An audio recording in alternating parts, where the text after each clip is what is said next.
지난주에 우리가 그 예수님의 가르침에 대해서 예수님의 이름 예수 그리스도 기억하십니까? 예수란 뜻은 머리에서 나오셔요. 보지 말고 구원자. 그리스도는 기름을 받은 자. 그리스도의 세 가지 직분 왕, 제사장, 선지자. 왕의 직분의 기능은 통치 뭐 다스리신다. 네. 왕이 할 일은 핵심적인 기능? 통치. 네? 권위. 네, 전쟁과 재판이었는데 권위라고 했습니다. 권위. 제사장 핵심적인 기능은 예배. 막 던져. 선지자 대표적인 기능은 분별이라고 했습니다. 이런 것들이 우리한테 조금 지식이 되면 풍성한 이해가 가능합니다. 지식의 중요성이죠. 그리고 생애를 통하여서 사생애와 공생애를 우리가 기억하게 됩니다. 그리고 네 가지 가르침. 첫 번째 뭐하라? 사랑하라. 두 번째 가난하라. 세 번째 죄인을 영접하라. 네 번째 잘하라. 그렇게 핵심적인 가르침을 꼭 좀 기억하고 나가면 좋겠습니다. 오늘은 예수님의 사역 그리고 예수님의 정체성까지 좀 같이 나누고자 합니다. 예수님에 대한 내용은 상당히 중요해서 지난주에 강조해서 좀 많이 했고요. 게르하르드 보스의 도표를 보면 예수 그리스도를 중심으로 창조와 완성 사이에 세 가지의 특징을 보여줬죠. 뭐예요? 점진성. 그다음 밑에가 유기성. 그리고 마지막이 뭡니까? 구속사성입니다. 구속사성이 바로 예수 그리스도로 말미암아 완전히 이루어진 모습을 얘기한 거죠. 그래서 예수님이 우리에게 어떻게 이루어지느냐가 진짜 중요해요. 정말 제가요 진짜 간절히 부탁을 드립니다. 제발 교회 생활 하지 마시고 예수님을 배우세요. 네. 왜 이렇게 자꾸 교회 생활을 잘하려고 하시고 교회에 이렇게 뭔가 얘기가 많은지 모르겠어요. 여러분 그런 거 절대 귀 기울이지 마세요. 절대 그런 거 휩쓸리지 마세요. 제가 할 수 있는 대로 안 하려고 하는데 저는 너무 마음이 아파요. 예수님과 상관없는 이야기가 교회에 너무 많아요. 다 자기 이야기, 인간적인 이야기. 그런 모습 필요 없는데 주님은 다 받으세요. 근데 본질은 예수님이어야 됩니다. 얘기를 하면 예수님이 그래서 뭘 원하시는데 이렇게 나와야 되는데 얘기를 해보면 내가 뭘 원해가 나와요. 그거는 목욕탕 가서 얘기를 하세요. 때밀어 달라고. 그렇죠? 이발관 가서 얘기하세요. 머리 깎아달라고. 마트 가서 얘기를 하는 거죠. 교회에서는 뭐예요? 예수님 뭘 원하시는가? 근데 왜 교회를 다니면서 자꾸 우리는 다른 것에 관심을 가질까요? 그래서 이 시간이 너무너무 예수님 뭘 원하시나? 그 예수님의 그 모습 가운데서 우리가 구체적으로 좀 배워요. 예수님의 사역이라고 말하면 예수님의 일하심이 아니에요. 예수님 원하시는 거예요. 예수님 원하시는 거예요. 예수님 원하셔서 하신 일이죠. 예수님 원하셔서 하시는 일이에요. 이거 너무 아름다운 거예요.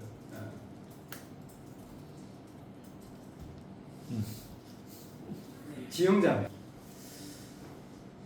여러분 예수님이 원하신 건 핵심적인 게 5가지. 핵심적인 게 5가지. 예수님 원하신 핵심적인 5가지. 이게 우리의 원함과 어떤지 한번 비교해 보면 좋겠습니다. 첫 번째, 예수님이 원하신 것, 사역은 하나님 나라예요.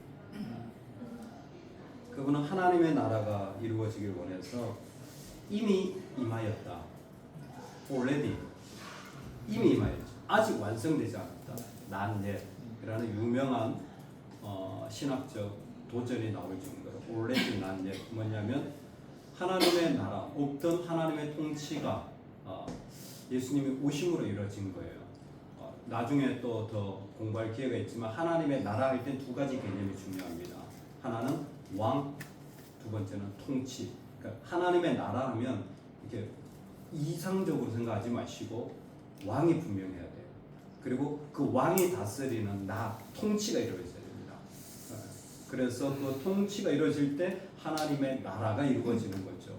즉 우리가 하나님의 나라를 일으킨다고 한다면 내 삶도 하나님 나라가 돼야 되고 내 가정도 우리 교회도 열방도 하나님의 나라가 되도록 하기 위해 우리도 지금 인도네시아에서 초청하고 섬기는 거죠. 왕의 통치가 이루어지도록 하기 위해서입니다. 예수님은 하나님의 나라가 이루어지길 원하셨어요. 그래서 비유로 겨자씨 하나일 만한 믿음만 있다면 이 모든 것이 뭐예요? 하나님 나라에 대한 비유예요. 하나님 나라. 그리고 누룩의 비유. 작은 누룩이 전체 빵을 그 이스트가 부풀리듯이 하나님 나라는 그와 같다라는 거예요. 진짜로 그렇습니다. 여러분 여기에 있는 분들이 작은 믿음의 결단을 하잖아요. 하나님의 나라를 원하잖아요. 하나님의 나라가 막 부풀어 오릅니다. 막 부풀어 올라요. 그게 막 진짜 번져갑니다. 아유 뭐 내가 뭘 할 수도 절대 그렇지 않아요. 믿는 사람들은 자신이 아니라 주님의 능력을 소유하고 있기 때문에 내가 하나님 나라를 위하여 심을 때에 하나님은 그게 놀랍게 막 일어나는 거예요. 막 일어나는 거예요. 지금 그와 같은 일들이 막 일어나는 겁니다. 네. 우리 인도네시아 팀이 오는데 제가 정신이 없어요. 왜 정신이 없느냐? 이곳저곳에서 그 왔다는데 좀 만났으면 좋겠어요. 와주세요. 뭐 식사도 같이 하고 싶은 이런 막 얘기들이. 그래서 일정을 어떻게 할 수가 없는. 지금도 가까운 곳에서 지금 얘기를 듣고 이제 먼저 선교하셨던 조기를 선교사님 분이 계신데 평생에 제일 존경하는 선교사님이라는 거예요. 그래서 그 이제 제자들 아이들이 왔다는 이야기를 듣고 꼭 만나고 싶다고. 저 평생 본 적이 없는 분인데 목사님 꼭 들려주세요. 한번 와주세요. 제가 잘 스케줄 잘 모르는데 목사님 어디 가세요? 원당이나 가까운 데 있잖아요. 지금 제가 얘기를 못 하겠어요. 네. 그런 부분들이 계속 있으니까 저희 근데 이게 저는 어떻게 생각하냐면 몰랐던 하나님 나라가 이렇게 수없이 연결되어지는구나. 수없이 이렇게 함께 가는구나. 우리 청년들이 미국 가서 곳곳에서 이렇게 함께 연합하고 만나고 참 얼마나 놀라운 하나님 나라 부풀어지면서 그 안에 계속 일어나는 겁니까? 그러다 보면 또 우리 애들도 또 이제 가면 또 이렇게 할인을 하지. LA뿐만 아니라 그래서 곳곳에 열방에 인도네시아 뭐 너무 좋잖아요. 얘들 왔다 갔다 할 거 아니에요. 예수님 하나님 나라를 원하셨어요. 제 개인적인 꿈입니다. 저도 하나님 나라를 이루어가. 어떻게 하나님 나라를 이룰까? 어떻게 하나님 나라를 더 세워 나갈까? 지금 내가 하나님 나라를 이룰 수 있는 방법은 무엇일까? 날마다 고민하죠. 사실은 날마다 고민해요. 어떤 게 가장 좋은 방법일까요? 어떤 일들을 주님 원하십니까? 지금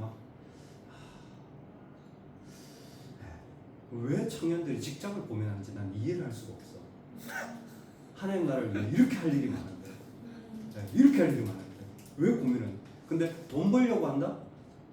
그러면 고민되겠지. 근데 하나님 나라를 위해 한다? 그러면 너무 할 일이 많아요. 그리고 이런 질문이 나오겠죠. 그럼 하나님 나라를 위해 살고 먹고 살 수 있나요?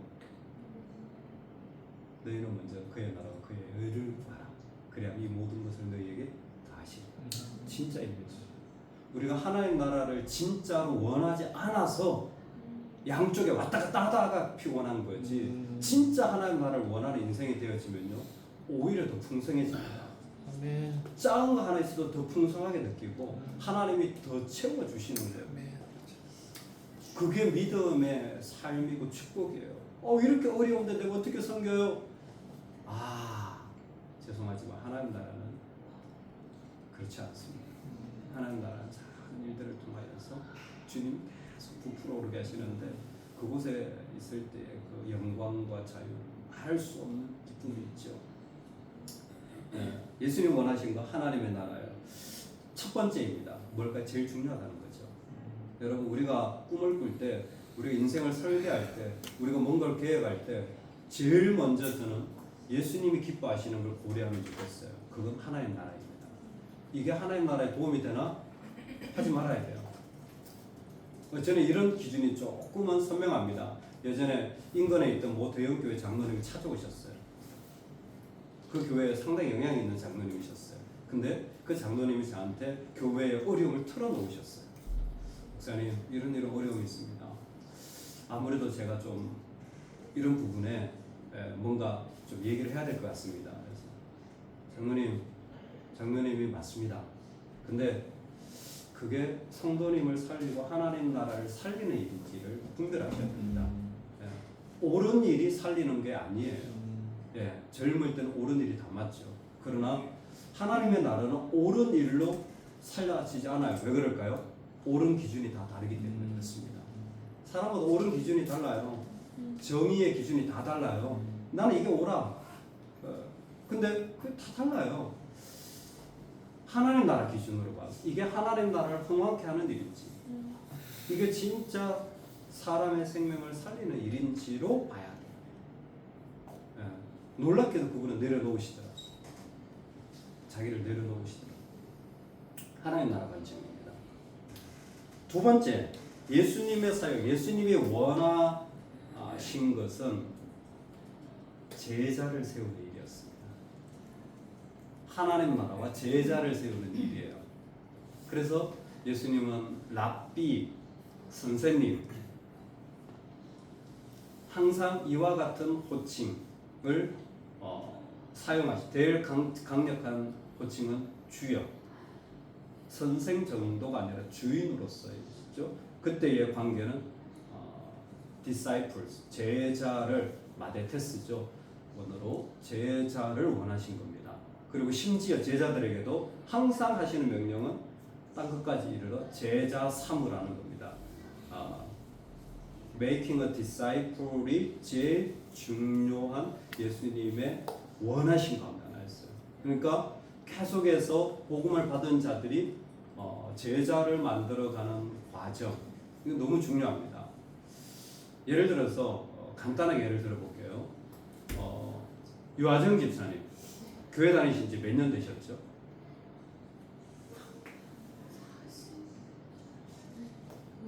45년. 네, 45년 됐어요. 원녀가 교회 다닌 지 몇 년 됐지? 개월 한 6개월. 6개월.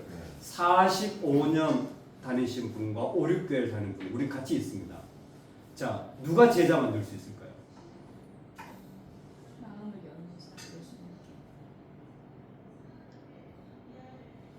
모든 분들의 이 잘못된 이 편견 가운데 하나가 내가 잘 알아야 제자를 만든다고 생각해요. 목사는 좀 더 돼야 제자를 만들지. 아닙니다. 여러분, 제가 너희는 모든 족속으로 모든 민족으로 제자를 아버지 아들 성령을 주는 내가 너희 부모 부부를 지키게 하라. 볼지어다 내가 세상 끝날에 너희와 함께 있을지어다가 어디 나온지 아세요? 마태복음 28장 18절에서 20절이에요. 여러분, 그 말씀은 오순절 성령 임하기 전일까요? 후일까요? 전입니다. 그 얘기는 뭐냐면 이 사람들이 실패하고 낙담했을 때, 별 볼 일 없을 때예요. 성령을 받고 나서 베드로가 설교하니까 3,000명 역사가 일어났죠. 근데 주님은 이미 아무것도 아닌 사람에게 제자를 삼으라고 말씀하신 거예요. 예수를 믿자마자 즉각적으로 할 수 있는 일이 제자 삼는 거예요. 6개월이면 충분해요. 뭐냐고? 충분해요. 네. 예전에 그 기독교 역사 가운데 모르비안이라는 특별한 그룹이 있습니다. 많은 선교사를 파송했는데 그 모르비안 그룹이 당시에 전 세계 선교사가 파송하는 것보다 그 그룹이 3배 이상의 선교사를 파송했어요. 근데 거기는 6개월이 되면 이미 선교사로 나갈 준비를 합니다. 예수 믿은지. 원장이 이제 선교사 나갈 때 됐지.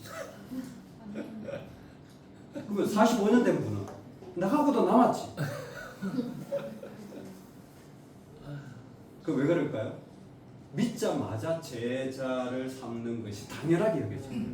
근데 우리는 제자 훈련 프로그램 등등이 오해를 준 것 같아요. 그 프로그램은 참 좋은 프로그램인데 자꾸 그게 있어야 제자가 된다고 생각하는 것 같아요. 아니요. 주님이 있으면 즉각적으로 제자가 되어지는 거예요. 어떻게? 내가 같이 믿는 거예요. 예를 들어서 어느 사람 같이 믿는 거예요. 그렇죠? 같은 집에 있으니까 속일 수가 없잖아요. 야, 내가 교회 갔어. 응? 내가 얼마나 은혜를 받은 줄 알아? 그럼 뭐야? 은지 언서가 헤이 집에서 봐야지. 다 보이잖아요. 그렇죠? 뭘 믿을까요? 집에서 보이는 거 믿는 거예요. 이게 도제입니다. 도제. 옛날에 스승과 제자는 학교가 아니었어요. 집이었습니다. 이게 완전히 잘못된 시스템이에요. 집이었어요. 집에서 같이 사는 거예요. 그리고 선생님이 가르쳐주는 이런 거 없어요. 야, 오늘 아침 수업은 이거 이런 거 없어요. 그냥 눈치껏 같이 있는 거예요. 근데 선생님의 몸짓, 선생님의 하는 일 준비 상황, 선생님의 그 땀 흘리는 모습, 그 견눈질하면서 보는 그 기술, 그리고 그 다음에 일어나는 그 잠자리 드는 그 모든 것이 제자한테 그대로 배워지는 거예요. 우리 지금 하고 있는 거잖아요. 우리 엄마 몇 시에 일어났는가? 애들 그런 거 뭐 체크하고 있습니까? 아니요. 그냥 보는 거예요. 그냥 같이 있는 거예요. 근데 뭐예요? 자연스럽게 제자가 되어지는 거예요. 그러면서 난 이게 정말 중요해. 언제 나옵니까? 시험 성적을 받거나 애가 뭐 죄를 저질렀거나 우리 돈이 없을 때 그 엄마의 진짜 중요한 게 나오는 거죠. 진짜 중요한 게 나오는 거예요. 뭐 그렇게 교회 가라 그랬으면서 또 성적 떨어지면 이놈의 자식, 네가 누굴 닮아가지고 헷갈리는 거예요. 이거 뭐 도대체 뭐가 중요? 우리 엄마 사실 교회 가라고 해놓고 중요한 건 돈이구나. 딱 느끼는 거죠. 왜? 도제니까. 우리가 지금 그러고 있는 거잖아요. 여러분 그거 다 느끼지 않았어요? 지금 제자는요 같이 지내는 거예요. 그래서 좋은 교회는요 사실 같이 많은 시간을 보내는 거예요. 같이 많은 시간을 공유하는 겁니다. 그게 성김이든 밥이든 뭐든. 선교사님 모시고 수요일날 밥 먹는 거 깜짝 놀라셔가지고 이런 게 평생 처음 봤다고. 수많은 교회를 가봤지만 같이 밥 먹는 거예요. 주일에 밥 먹는 거예요. 술을 같이 섬기는 거예요. 이게 저는 중요한 제자를 만드는 기능이라고 생각합니다. 그럴 때 구체적으로 도전합니다. 여러분 나를 통해서 믿음을 배워가는 사람이 있어야 돼요. 믿음을 배워가는 사람이 있어야 돼요. 여러분 있으셔야 돼요. 지금 계속 전해야 되잖아요. 계속 전해야 되잖아요. 내 자녀 빼고 내 자녀는 당연한 거고. 근데 나는 우리 가족이 먼저 아니요, 그건 당연한 거예요. 그거는 당연히 그 자식을 그러면 당연히 사랑하고 제자야지. 그건 당연한 거지. 그걸 무슨 그거 조건으로 걸면 안. 그건 당연한 거예요. 근데 내가 제자 만드는 사람. 지난주에 한 분이 전화가 왔어요. 60대 중반에 그 수영장에 같이 수영하시는 분인데 전화가 왔어요. 목사 요즘 왜 수영을 안 오세요? 그래서 사장님 제가 미국 갔다가 요즘 손님이 와가지고 난 또 목사님 또 어디 인도네시아 맨날 선교가들 인도네시아 간 줄 알았죠. 안 보니까 목사한테 신방전화 성도님도 안 하는데 안 믿는 분이 수영장에 안 온다고. 그래서 제가 뭐 수영장 못 갈 것 같아요 요즘. 제가 정신이 없어요. 그랬더니 그런 거예요. 그래서 뭐 하겠어요? 사장님 근데 빨리 교회 나오셔야죠. 예배 드리셔야죠. 그랬더니 그럴 테니까 빨리 수영장이나 나오래요. 그래서 당분간 못 나갈 것 같다고. 제가 일정이 너무 많다고. 운동이 좀 어렵다고. 근데 뭐예요? 나이 상관없어요. 내가 이분에게 복음을 전해야지. 뭐라도 하나 더 섬겨야지. 뭐라도 더 베풀어야지. 나이 상관없어요. 성별 상관없어요. 민족 상관없어요. 문화 상관없어요. 그냥 하는 거예요. 인도네시아 일부러 막 그래요. 가서 넌 내 여동생이야. 너무 좋아해. 사실 여동생이라 해봤자 갈 때 한 번 만나고 끝이에요. 근데 특별한 만남을 가지길 원하는 거죠. 여동생이라고 하니까 저도 또 신경이 써요. 왜 애를 자꾸 낳아? 출산할 때마다 출산 경례고 오빠가 축하해. 또 생일이라 그러면 또 축하해. 또 입주하면 입주 축하해. 에어컨 사줄게. 에어컨 딱 사주고. 너무 좋은 거예요. 저 여동생이 없거든요. 막내. 여동생. 또 만들고 있어요. 자꾸 만들어 그냥. 그냥 하는 거지. 뭐예요? 제자의 관계를 세우길 원하는 거죠. 우리가 모두가 다 제자의 관계. 이게 참 중요한 것 같아요. 여러분 지금 제자로 세워가는 사람이 있어요. 저는 주변에 아는 사람이 없어요. 문만 열면 천지빛깔이에요. 문만 열면 천지빛깔이에요. 전 너무 재밌는 것 같아요. 요즘 그런 게 장례식 같잖아요. 장례식장에서 아는 분 만났잖아요. 장례식장에서 우리 옆집 건물 아저씨. 엄청 까칠까칠가지고 제가 힘들었거든요. 처음에 기준이 상당히 까다로우시더라고요. 오늘의 기준 좀 쉽지 않았어요. 근데 이렇게 자주 만나다 보니까 이제 얼굴이 요즘 보면 반가워요. 여기 장례식장에 만났잖아요. 목사님 차 한잔 하시죠. 그래서 제가 예배 들어가야 된다고 다음에 한번 가시죠. 마음을 어제 그 앞에 차를 이렇게 좀 주차를 잘 해주시면 좋은데 그냥 도로상에서 우리 간사님 애를 막 내려. 간사님 이러면 이게 주민들한테 막 뒤에서 빵빵거리고 난리가 났어. 차를 좀 정확하게 대고 이렇게 그 사장이 또 죄송해요. 목사님 괜찮아요. 목사님 괜찮아요. 관계죠. 좀 너무 죄송하다. 근데 주민들 입장에 불편한 거예요. 도로 중간에 차를 세우고 애를 태우고 막 이렇게 하니까 이게 어이가 없는 거죠. 운전하는 사람. 근데 바쁘면 또 우리는 또 그런 게 정신을 못 차릴 때가 있어요. 그게 이제 이웃들하고 왜 제자 삼는 거예요. 사실 쉽지 않아요. 근데 제자 삼는 거 계속 만나고 계속 그런 게 있어요. 우리 안에. 예수님 원하시는 거예요. 세 번째로 하나님 나라 첫 번째 위해서 제가 너무 중요하기 때문에 예수님이 원하시는 것보다 더 중요한 게 우리한테 뭐 있겠어요? 그렇죠? 첫 번째는 하나님 나라, 두 번째는 뭐예요? 제자 삼는 것. 세 번째는 설명입니다. 설명. 이 정도면 이제 정말 많이 여러분도 아시게 되는 건데, 여러분 예수님이 복음을 전할 때 제일 많이 사용한 방법이 있습니다. 뭘까요? 비유입니다. 비유예요. 패러블입니다. 예수님은 포도나무 비유, 농사꾼 비유, 토기장이 비유, 모든 게 다 비유예요. 심지어 동전을 들고 가이사의 것은 가이사에게, 하나님의 것은 하나님에게 비유입니다. 왜 비유를 할까요? 왜 탕자를, 왜 아버지를, 왜 어미를, 왜 비유를 할까요? 비유는 설명이에요. 비유는 짝 맞추는 게 아닙니다. 이건 신천지예요. 비유를 짝을 맞춰야 된다 그러면 신천지예요. 그건 말이 안 되는 거예요. 말이 안 되는 거예요. 예를 들어서 그런 식으로 하면 문법이나 국어 자체가 다 망가지는데 이게 종교의 이름으로 완전히 다 망가뜨리는 거예요. 비유는 설명을 위해서 그렇습니다. 하나님 나라 비유, 그 안에 보면 다 성경에 그렇게 적혀져 있어요. 기도에 대한 비유, 믿음에 대한 비유, 다 비유를 이유가 그 첫 절에 다 적혀져 있어요. 비유는 설명이에요. 제가 하고 싶은 얘기는 뭐냐? 우리가 이 땅에 살아갈 때 하나님 원하시는 게, 예수님 원하시는 게 뭐냐? 야, 네가 설명 좀 해라. 네가 설명 좀 해라. 내가 비유로 다 가르쳐 준 이유가 뭐냐면 네가 설명하라. 나는 설명할 줄 모르는데 성경에 다 적혀져 있는 게 설명이에요. 그것을 통하여서 내가 우리 아이들에게, 제자에게, 묻는 사람에게, 심지어 내 자신에게 설명해 주기 시작했어요.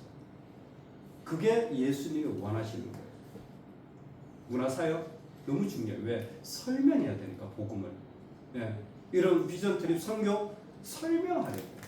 다 설명입니다. 그래서 내 안에 설명하는 게 필요해요. 수요일 날 복음에 대해서 5가지로 구체적으로 딱 정리해서 나눈 적이 있습니다. 5달 동안, 아직 한 달 동안 매주 반복했어요. 심지어 예수님께서 어떻게 이 땅에 오시고 왜 오셨고 어떤 모습으로 영접하고 어떤 모습으로 딱 정리. 왜요? 설명하도록 하기 위해서. 설명하도록 하기 위해서. 그리고 지금 우리가 하는 것도 뭐예요? 사실은 나도 배우지만 설명하는 거예요. 예수님이 어떤 분이신데 이제 조금 얘기할 수 있잖아요. 설명이 돼야죠. 그리고 이 설명은 계속 준비가 필요합니다. 인간은 놀라워요. 자기가 모르는 건 설명 못해요. 아는 것만 설명할 수 있어요. 설명할수록 여러분도 많이 늡니다. 근데 해보세요. 모르는 건 죽어도 설명이 안 돼요. 내가 아는 것만 설명이 되어져요. 그러니까 성경 왜 이렇게 딱 하시잖아요. 이사 앉혀놓고 이사야 오늘 엄마가 성경 공부했어요. 이사가 뭐 공부하겠어. 설명을 해서 연습을 해주세요. 내가 아는 것만 말해. 근데 그게 나한테 쌓여요. 쌓여요. 저는 제일 감사했던 게 전도사 사역을 할 때 초등을 했어요. 4, 5년 했는데 매주 토요일마다 학교 앞전도를 했어요. 그때 토요일날 학교를 갔으니까 비가 오나 눈이 오나 매주 갔어요. 매주 가면 그런 책 이렇게 뭐 금색, 뭐 금원색, 뭐 이런 색깔들이 있어요. 녹색, 마지막에 골드색 이렇게 해가지고 이 세상에 죄악으로 물들었는데 예수님께서 붉은색으로 오셔가지고 우리가 영원한 천국의 골드색 이렇게 설명하는 게 있어요. 자, 우리 교회와 그러지 않고 저는 한 명 한 명 만나서 그런 책으로 복음을 설명을 했어요. 그렇게 하면 토요일날 8명에서 12명을 할 수가 있어요. 한 3시간 걸려요. 난 어느 교회 전도사야. 내 전화번호는 이거야. 먼저 딱 줘요. 그리고 왜? 이상한 사람일까봐. 그리고 설명을 해줘요. 복음을. 매주 8명에서 12명을 하는 거예요. 그러면 한두 명이 전화번호를 줘요. 그리고 2주에 한 명 우리 교회 와. 그럼 한 달이면 2-3명이 오는 거잖아요. 매주 전도가 되는 거예요. 제가 전도했어요. 1년에 그렇게 만난 아이가 한 1000명 가는 겁니다. 쌓이니까 나중에는요. 이게 진행이 되니까 중학생도 계속 그렇게 했어요. 전도 안 해도 돼. 우산만 들고 있으면 오 전도사님 다 나한테 얘기했던 애들. 야 얘는 누구야? 친구예요. 그러면 이제 날로 먹는 거예요. 야 내가 누구야? 저그 전도사님이래. 그래가지고 또 설명해 주는 거예요. 그러면 얘는 더 마음이 열려 있는 거예요. 야 10개월 딱 하니까요. 저 모르는 애들이 없어요. 저는 사실은 이게 다 기억을 못해요. 근데 걔들은 저를 만났거든요. 그래가지고 한 번씩 거쳐간 애들이 쌓이는 거예요. 매주 3-4명씩 세가지고 오는 거예요. 1년 만에 40몇 명의 애들이 120명이 됐어요. 1년 만에. 네. 절반은 제가 전도했어요. 절반은. 저는 특별한 게 아니라 그냥 복음을 설명한 거예요. 그리고 또 하나 잘생긴 거. 애들이 좋아하는 호감형이죠. 그렇죠? 깜짝이야. 깜짝이야. 그런 거. 근데 그때 제가 좋은 훈련을 받았어요. 저는 몰랐는데, 저는 전해야 되겠다 생각했는데, 제가 복음을 설명하는 스킬이 늘어나는 거예요. 막 어떤 애는 막 가려고 해요. 그러면 막 글을 막 30초 안에 다 설명해 버립니다. 어떤 애는 시간이 있다. 5분, 10분 이렇게 설명하는 거예요. 차근차근. 그렇게. 근데 복음을 설명할수록 내 실력이 늘어나요. 말씀에 대한 실력도 마찬가지입니다. 여러분 새벽 기도하고 제가 꼭 부탁을 드리는데 카톡을 보내세요. 오늘 말씀 들었는데 이게 너무 좋더라. 보내세요. 네. 저는 새벽에 묵상했는데 하나님이 박석을 만들어서 그곳으로 모형을 만들라는 말씀이 충격으로 다가왔어요. 박석이 뭐냐면 클레이로 만든, 이 진흙으로 만든 그러한 어떠한 토기 같은 이게 벽돌 같은 거예요. 그걸로 모형을 만들라는 거예요. 왜? 네가 만드는 모형대로 하나님 역사하시겠다. 너무 은혜가 되는 거예요. 그러니까 제가 지금 나누잖아요. 저한테 더 깊이 기억되는 거예요. 저는 계속 묵상하고 있거든요. 저 혼자. 근데 만나면 또 나누는 거예요. 그러면 그게 저한테 더 깊이 선포하니까 우리 오늘 아침에 애들한테 야 미국 갔다 온 비전 잊지 말고 지금 나한테 보내라. 뭐예요? 스스로 설명하고 할수록 늘어나는 거예요. 우리가 복음의 실력이 좀 필요합니다. 내가 어떻게 어디까지 설명할 수 있는지 성경적인 설명의 방법들을 나 스스로 갖추고 있으면 되게 좋아요. 설명, 비유입니다. 네 번째 예수님이 원하시는 것은 어둠의 영향력을 무너뜨리는 일입니다. 예수님 원하시는 어둠의 영향력. 그래서 예수님은 구체적으로 사단을 깨뜨리십니다. 그 머리를 깨뜨리는 창세기 3장 15절 여자의 후손이 사단의 머리를 깨뜨리는, 그래서 사단의 권세를 깨뜨리죠. 이걸 어둠의 영역을 무너뜨리는 일이 예수님 원하시는 일이다. 어둠의 영역을 무너뜨리는 일. 옷은 검은 거 괜찮아요. 오해하지 마세요. 근데 금우스리한 것이 사람에게서 비치기 시작하면 여러분은 조심하셔야 됩니다. 말이나 행동이나 저 사람 성경적이지 않은데 예수님 기뻐하지 않는 모습인데 비방하는데 원망하는데 집사님 죄송해요. 제가요 그런 얘기 별로 안 듣고 싶습니다. 여러분이 자르셔야 돼요. 근데 관계가 있어가지고 그래요? 나도 있는 자녀를 키울 때 아이에게 죄의 일들이 있으면 적극적으로 빨리 얘기해 주셔야 돼요. 뭐 혼내라는 게 아니라 아니야 그건 진짜 안 좋은 행동이야. 그렇게 하면 안 돼. 하나님 앞에 우리 마음을 돌이키지. 안 그러면 뭐예요? 이게 허용되는 줄 알아요. 인간은 죄인이라 자기가 해보고 괜찮잖아요? 그러면 허용되는 줄 알아요. 특히 엄마들 주의하십시오. 아이들이 엄마들한테 말을 쉽게 합니다. 엄마가 사랑하니까 그냥 그 말을 받아줘. 근데 뭐예요? 말을 받아주잖아요. 말을 더 심하게 해요. 말을 더 심하게 받아주잖아요. 그러면 엄마를 때려요. 건드립니다. 근데 그걸 그냥 두면 나중에 폭력을 가합니다. 그래도 되는 줄 알아요. 그 누구 잘못이냐? 엄마 잘못이에요. 엄마가 다 허용해 준 거예요. 그 어둠을 계속 봐준 거예요. 근데 사실은 어둠은 예수님이 깨트리기를 원하신 거지 어둠을 키우기를 원하신 게 아니에요. 당연한 것 같지만 우리가 살아가는데 내 마음에 어둠이 있다. 이건 주님이 기뻐하지 않는데 죄다. 그러면요 돌아서야 돼. 그거 아무리 맞고 아무리 내가 좋아하더라도 돌아서야 돼. 얼마 전에 한 지체랑 얘기를 나누는데 꿈이 작가래요. 작가. 제가 또 이쪽에 또 제가 좋아했던 과거가 있거든요. 제 꿈이 작가였어요. 제가 아마 목사가 되지 않았다면 선생이 되었을 것 같고 선생이 되었던 꿈 중에 저는 작가가 되었을 확률이. 그래서 20몇 살까지 계속 글을 썼었어요 혼자. 근데 이제 그 스토리 안에 뭐가 있냐면 작가 지망생들은 다 자기가 좋아하는 작가들이 있어요. 이렇게 자기 따라가는 거예요. 제가 물어봐서 누구를 좋아하시냐 그랬더니 터키의 판인이라는 파묵이라는 이렇게 소설가가 있는데 나름대로 또 스타일이 있구나. 저는 헤르만 헤세 좋아했어요. 네. 인생이 날마다 쓸쓸해 나는. 날마다 쓸쓸해. 혼자 비장해. 뭐 외로워. 그냥 가로등불 아래서 혼자 고독해. 뭐 인생의 가치를 따라 뭔가 떠나야 되는 이런 그 헤세가 원래는 신부가 되고자 했다가 도망쳐 나와서 작가 된 사람들. 뭐 그런 게 다 좋아. 난 다 좋아. 그러니까 내 인생 자체가 그래. 근데 어느 날 깨달았어요. 기도하는데 이게 하나님의 사람으로 바람직하지 않다. 나는 이렇게 막 외롭고 쓸쓸하고 밤에 막 혼자 있고 막 이렇게 뭔가 인생이 낭만적이면서도 비관적인 것 같은 낭만적 비관주의. 나한테 너무 잘 맞아. 저 혼자 있는 거 좋아하거든요. 의외로. 진짜로. 왜 웃으세요? 이봐. 한 분이 숨겨하셨어요. 저는 그게 너무 잘 맞아요. 제 코드에. 왜냐하면 고등학교 때부터 그 책을 탐독했기 때문에 제 정서 속에 깊이 들어와 있었어요. 고등학교 때부터 탐독했고 얼마나 좋았으면 책을 아껴서 읽을 정도였어요. 나라치스몬트 골드미트 지하 사랑이라는 책은 제가 너무 읽고 싶은데 막 참았어요. 왜?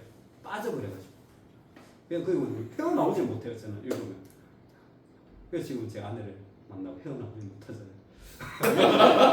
깨알같이. 근데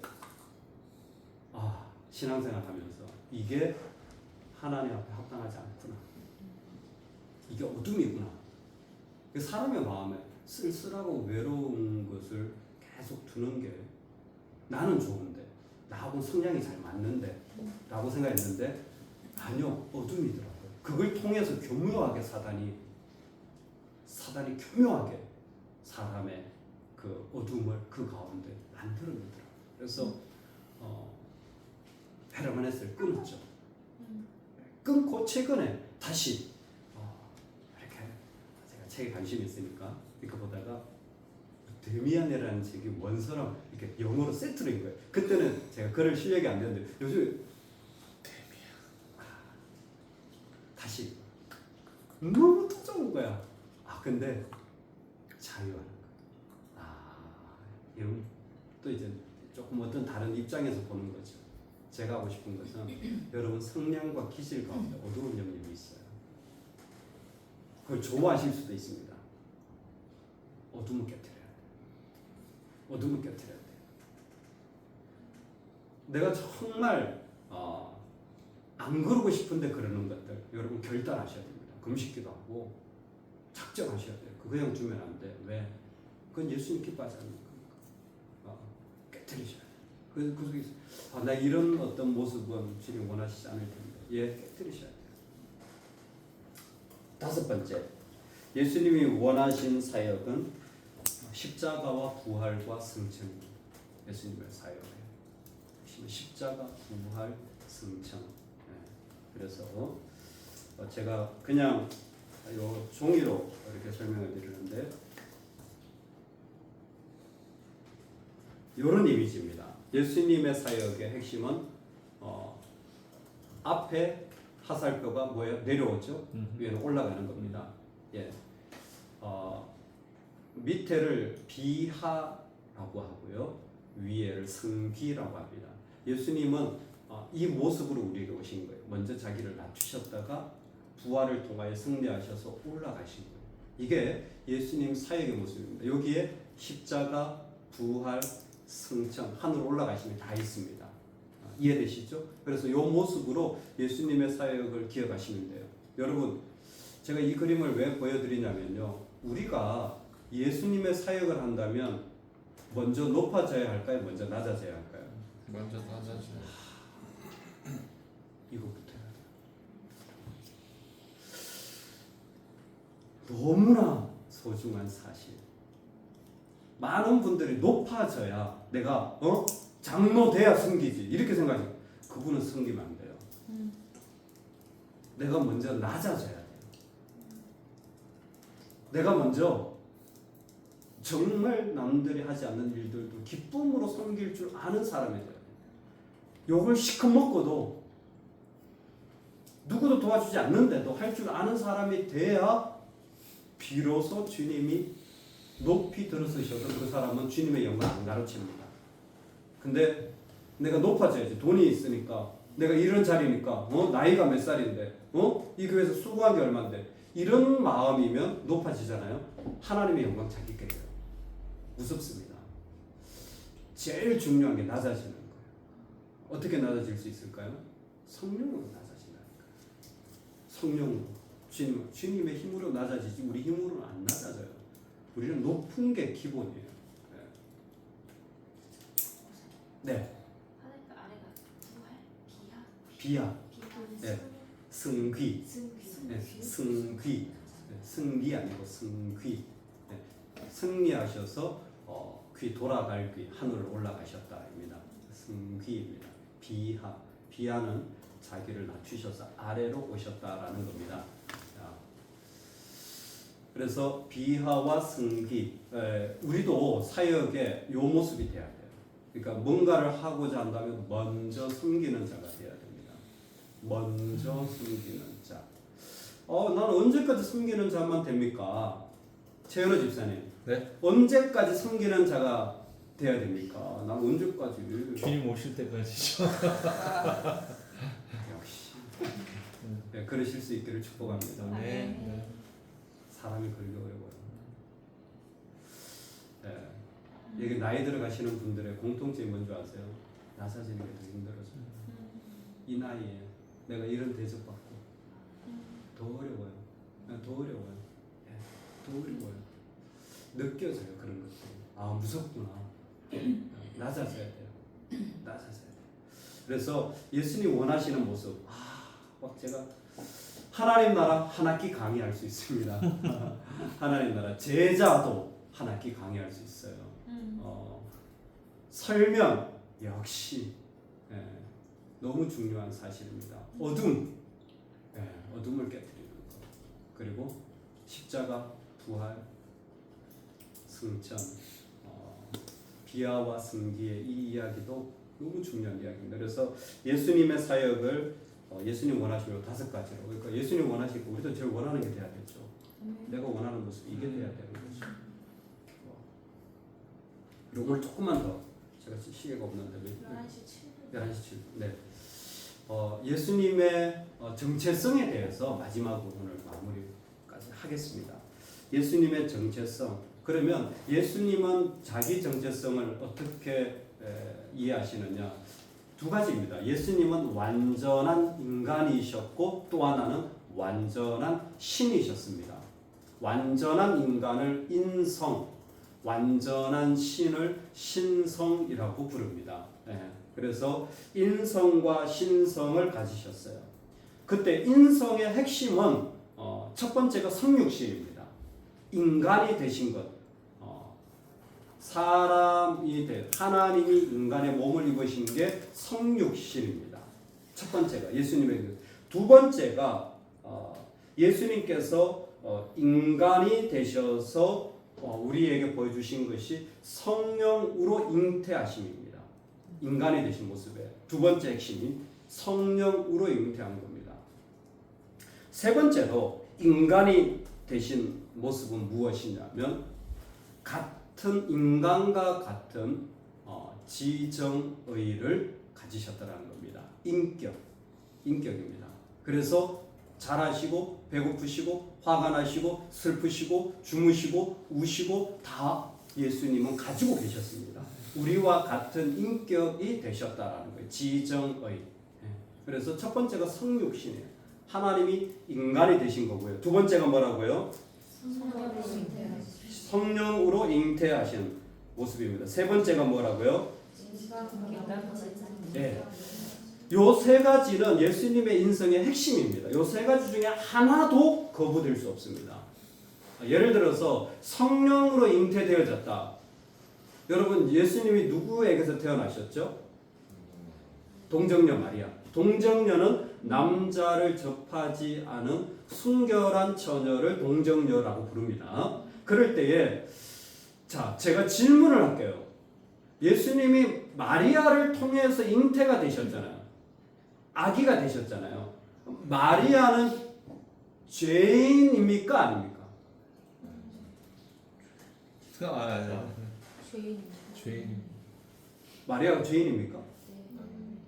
그러면 죄인의 몸에 있는데 죄는 몸에서 몸으로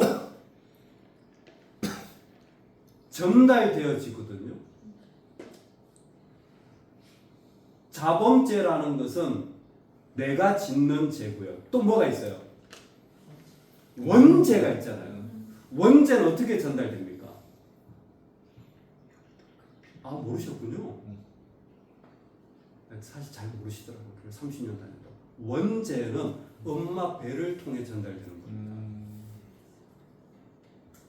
인간의 출생. 엄마 배는 엄마 혼자 아기를 낳는 게 아니라 엄마 아빠죠.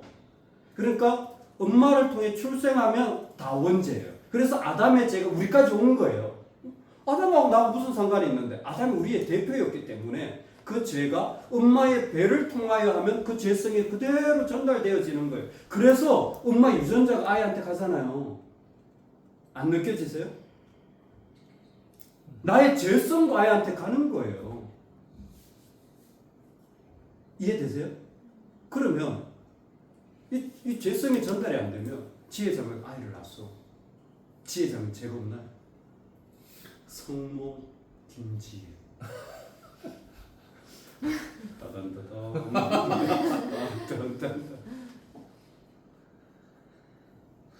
마리아는 죄가 있나요 없나요?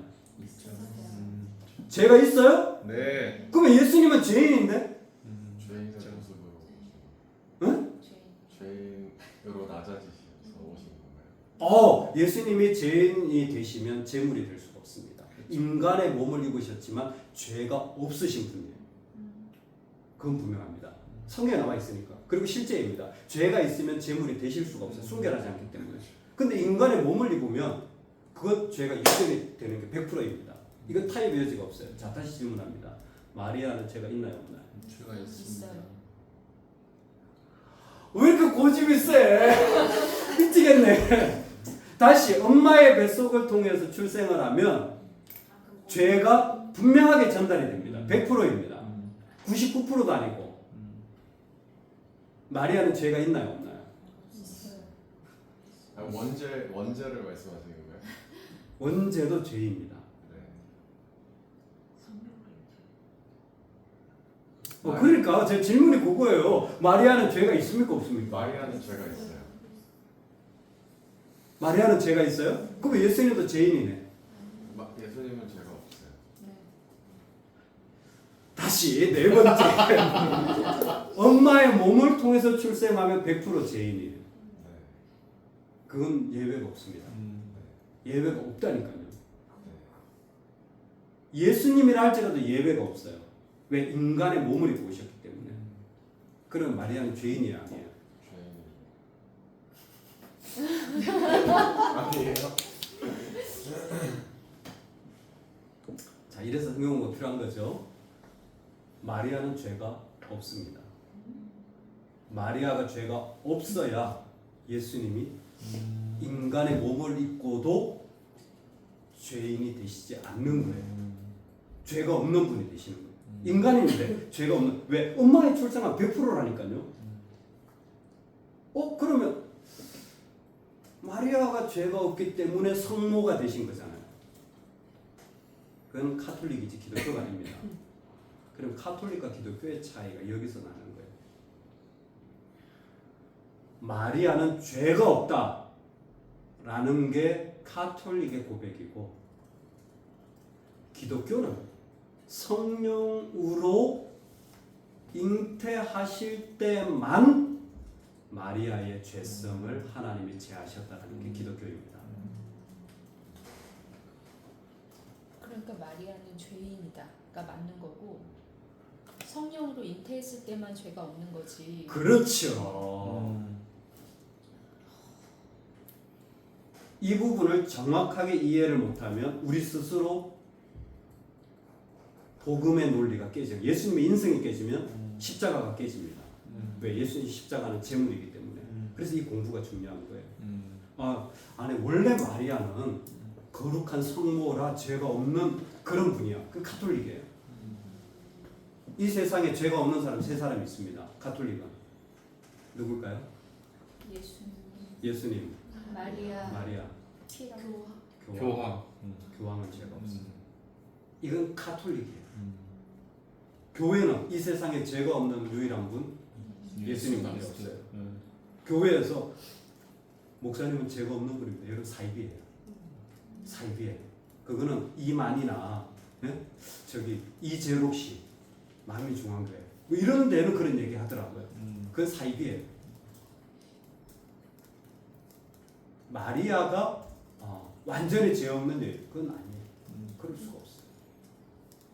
그래서 성령으로 잉태됐다는 게 이 표현이다. 마리아가 죄인이지만 예수님을 잉태했을 때 성령으로 완전한 거룩으로 인간의 몸을 입고 오신 거예요. 그러니까 남자로 말미암아 태어나지 않고 성령으로 인간이 되어지신 모습이기 때문에 잉태되어진 것을 설명 분명하게 해야 됩니다. 자, 그렇게 태어나신 예수님께서 이 땅에 자라실 때는 인간의 인격적인 감정을 다 가지고 계셨어요. 그 중에 한 가지만 설명하고 제가 신속으로 넘어가겠습니다. 우리가 가지고 있는 감정이 다 인앤아웃에 영화에 보면 슬픔도 있고 기쁨도 있고 다 있잖아요. 화도 있습니다. 화도 하나님 주신 감정이에요. 근데 화를 내는 것은 성경에 화내지 말라고 분노를 참아 분노를 다스린 자는 성을 빼앗는 자보다 나으니라 잠언에 보면 분노가 좋은 겁니까? 그래서 항상 기억하셔야 되는 게 분노는 제한을 둬야 되는 거예요. 감정에는 제한을 둬야 됩니다. 왜요? 해가 지기 전까지 화를 품지 말라고 했어요. 왜? 우리는 그 화가 계속 가거든요. 이거 진짜 하루 단위예요. 저녁에 딱 됐을 때 그 감정이 계속 있다. 말씀을 무시한 겁니다. 3일을 간다. 일주일을 부부가 말을 안 한다. 뼈아픈 복음 없는 현실이죠. 네. 지영자매 그 집은 부부싸움 안 하죠? 그럼 와, 거룩하시다. 여러분 자녀를 키우다가도요 화딱지가 날 때가 있어요. 자녀를 키우다가도 많아요. 진짜로 판타지가 날 때가 있어요. 여러분 너무 괴로워하지 마세요. 그것도 하나님 주신 감정이에요. 저는 이 부분이 좀 지금도 어려워요. 저는 천성적으로 화를 내는 게 힘들어요. 엄청난 자괴감이 와요. 그리고 천성이 그래요. 그 화를 잘 이렇게 내지를 못해요. 오히려 약간 좀 비겁해져요.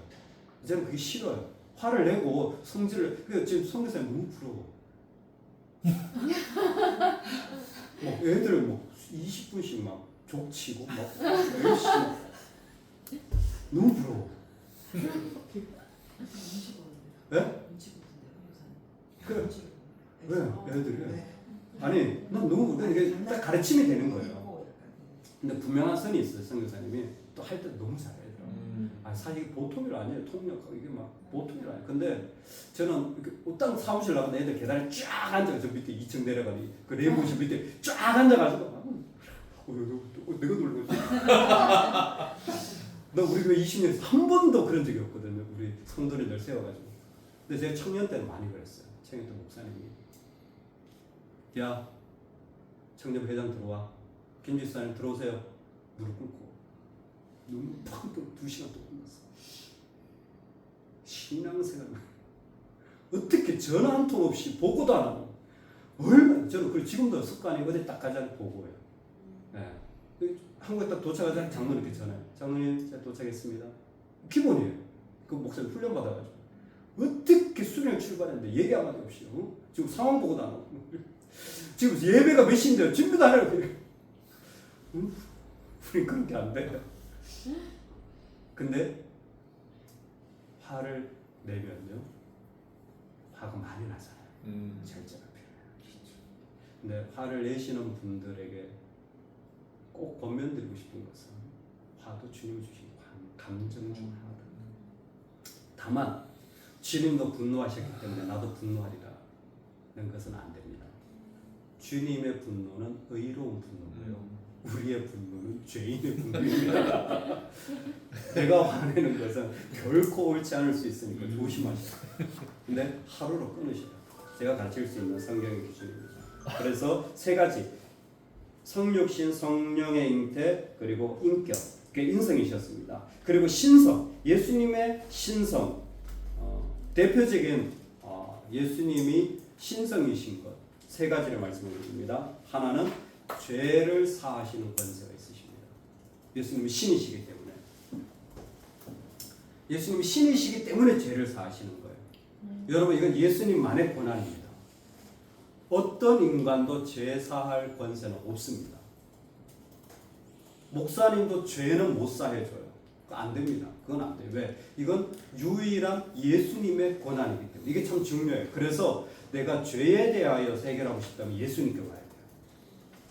예수님만이 죄를 사해 주실 수 있기 때문에 그렇습니다. 이건 신성이기 때문에 인간이 할 수 있는 일이 아니에요.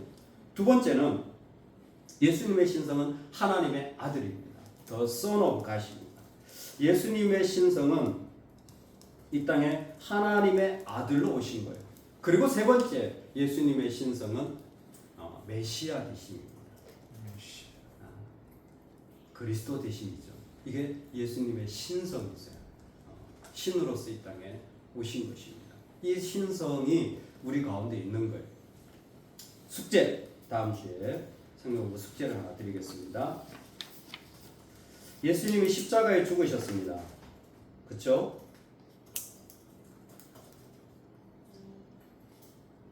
예수님 십자가 죽으셨어요. 이제 성경 공부니까 다음 주에 다음 주 숙제 보세요. 예수님이 십자가에 죽으실 때 예수님은 신이면서 인간이셨습니다. 신성과 인성을 항상 가지고 계셨어요. 그렇죠? 어렵지 않죠? 네. 그리고 그 다음 질문이 뭘까요? 신이 죽을 수 있나요? 재밌죠? 이게 신학이에요. 이게 성경 공부입니다. 다음 주에 각자 답을 가져오세요. 예수님 십자가 죽으셨잖아요. 예수님은 신이면서 인간이셨습니다. 100% 신성이고 100% 인성이에요. 부족하지 않습니다. 50대 50이 합쳐진 게 아니에요. 완전한 인간, 완전한 신이셨어요. 이 성경적인 관점이고 그게 올바른 진리예요. 그러면 십자가에 예수님 죽으셨잖아요. 신이 죽을 수 있습니까? 다음 기회에 너무 지겹다. 네, 그렇죠? 머리에서 김 난다. 아, 성경은 재밌죠. 이렇게 다양한 모습으로 또 생각하고 머리에서 알아가고. 김이 나고 있어. 예. 제가 한번 기도하고 마치겠습니다.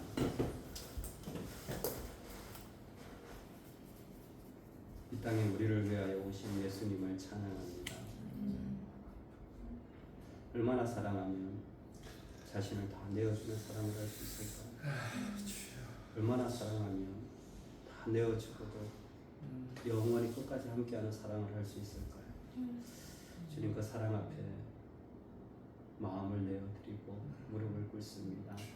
우리 안에 악한 모습을 보시고 하나님 용서해 주시며 주님 우리도 주님처럼 사랑하며 살아가는 은혜가 있게 주옵소서.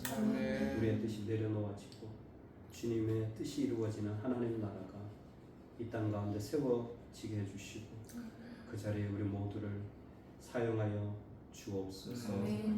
예수님의 이름으로 기도드리옵나이다. 수고하셨습니다.